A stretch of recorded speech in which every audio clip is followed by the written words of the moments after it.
दोस्तों आदाब नमस्कार। और आज मैं आपके सामने एक मुद्दा लेकर अपनी कम्युनिटी का एक मुद्दा लेकर हाजिर हुआ हूँ। और वो मुद्दा है कि भावुक मुद्दों पर धार्मिक राजनीति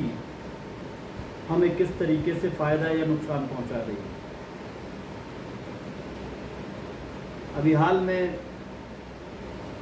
जो पूरे देश के अंदर एक माहौल बना है आई लव यू मोहम्मद के नाम पर, पूरे देश के मुसलमानों पर के बीच में और यहाँ तक कि इंटरनेशनली भी मुसलमानों में एक बड़ा आक्रोश है। और समय समय पर ऐसे मुद्दे मुख्य धारा की राजनीति में लाए जाते हैं जो मुसलमानों के बीच में भावुकता पैदा करते हैं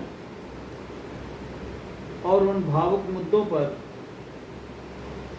मुसलमानों के बीच में एक ऐसा धार्मिक नेतृत्व सामने आता है जिसका सरोकार उन तमाम बातों से नहीं होता है जो मुसलमानों के रोज़मर्रा के इशू। और ऐसा लगता है कि मुसलमानों का ये धार्मिक नेतृत्व सिर्फ इस इंतज़ार में रहता है कि कोई ऐसा मुद्दा आए सामने जिस मुद्दे पे हमें मुसलमानों के बीच में अपने लीडरशिप को और अपनी नेतृत्वकारी भूमिका को दिखाने का समय मिले।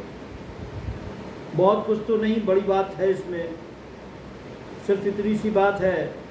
कि आई लव यू मोहम्मद का मामला हो या इस जैसे दूसरे भावुक मुद्दों का मामला हो, जज्बाती राजनीति का मुसलमानों के बीच मामला हो, मैं समझता हूँ कि ये इनका जो नेचर होता है, इन मुद्दों का इनका जो स्वभाव होता है वो स्थानीय स्तर का होता है। और स्थानीय लेवल पर अगर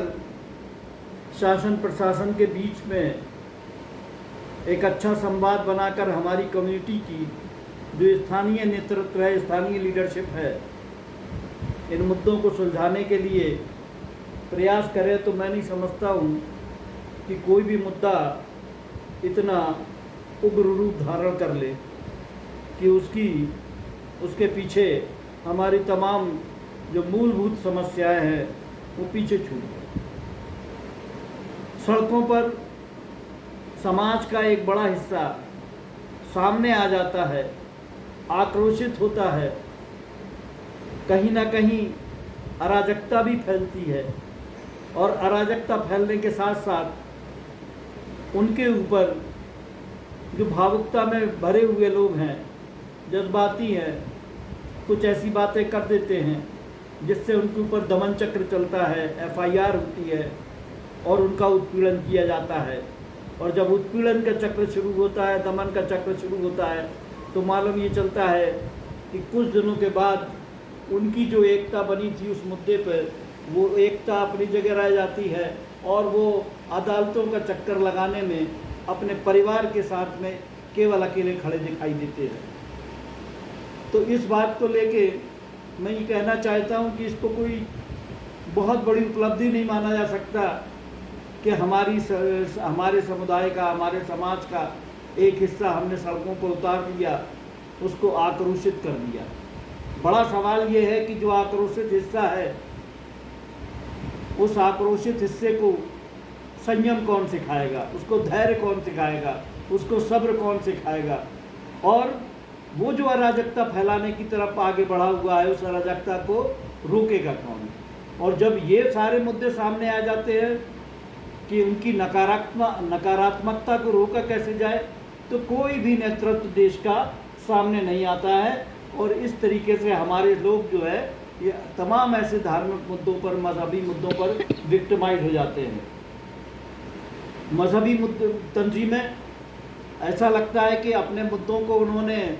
सूचीबद्ध कर लिया है, छांट लिया है कि ऐसे मुद्दों पर ही उनकी आवाज़ आएगी या तो फिर ऐसी जगह पे वो दिखाई देंगे कि जहाँ पे चंदा कर सकें और रिलीफ का काम कर सकें। लेकिन जो रोज़मर्रा के राजनीतिक सामाजिक मुद्दे हैं, उन मुद्दों के अंदर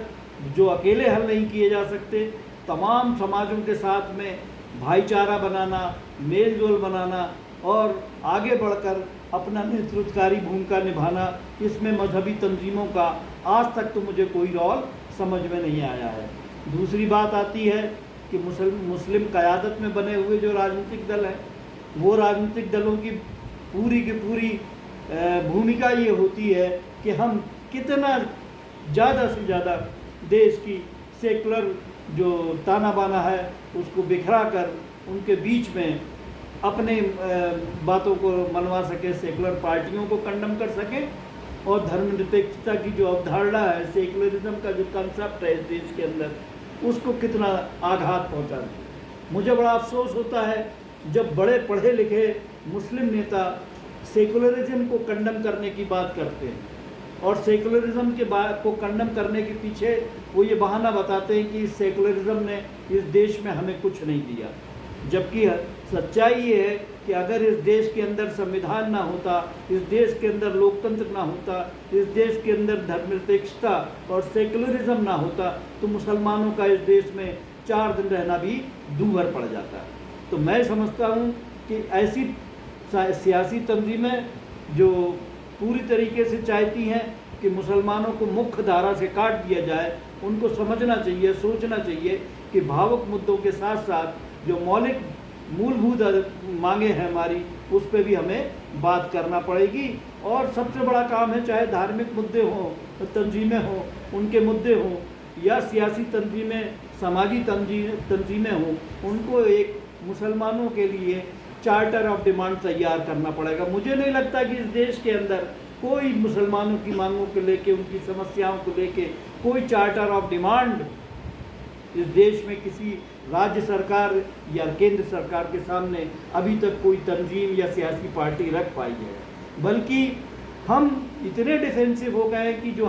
हमारा विरोध करने वाली सरकारें हैं, वो सरकारें मुद्दे तय करती हैं, हमारे खिलाफ मुद्दे लाती हैं और उन मुद्दों से बचने के लिए हम अपने समाज के बीच में लामबंदी करते हैं और नेतागिरी करना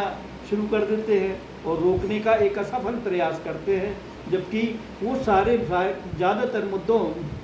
मुद्दे जो है वो तमाम सेकुलर पार्टियों के सहयोग से और अदालतों के सहयोग से ही हल किए जा सकते हैं।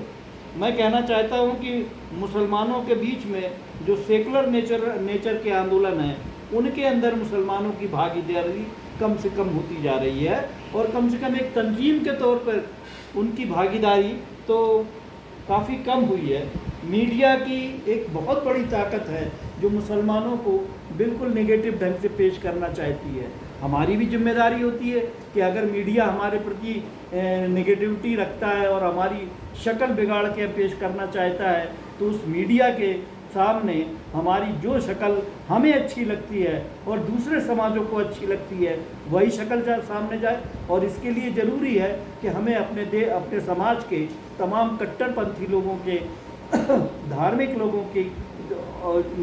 जो अंधविश्वासी लोग हैं, उनके उन बयानों से अपने आप को बचाना पड़ेगा। हमारे समाज का जो संदेश जाए, हमारे धर्म का जो संदेश जाए, उस संदेश के अंदर साफ तौर पर ये लक्षित होना चाहिए कि हम इस देश के अंदर अमन चाहते हैं, इस देश के अंदर भाईचारा चाहते हैं और इस देश के अंदर मिली जुली गंगा जमुनी सभ्यता को, संस्कृति को आगे बढ़ाने के लिए काम कर रहे हैं। ये सारी बातें जो हम आज कर रहे हैं, इन बातों पे विचार करने का सबसे बड़ा दायित्व जो है इस देश के अंदर युवा वर्ग को है,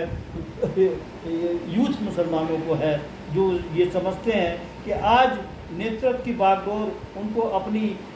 पिछली पीढ़ियों से अपने हाथ में लेना पड़ेगी और एक सकारात्मक रूप से अपनी भूमिका इस समाज के अंदर, इस देश के अंदर, मीडिया के अंदर और तमाम मामलों में हमारी जो भी तस्वीर जाए वो सकारात्मक रूप से जाए। कहीं ऐसा ना हो कि फिर से हमको कहीं ना कहीं से हमारी शक्ल बिगाड़ दी जाए। और जब हमारे समाज की शक्ल बिगाड़ी जाती है, हमारी शक्ल बिगाड़ी जाती है, तो हमारे समाज का उत्पीड़न करना आसान हो जाता है। हमें इन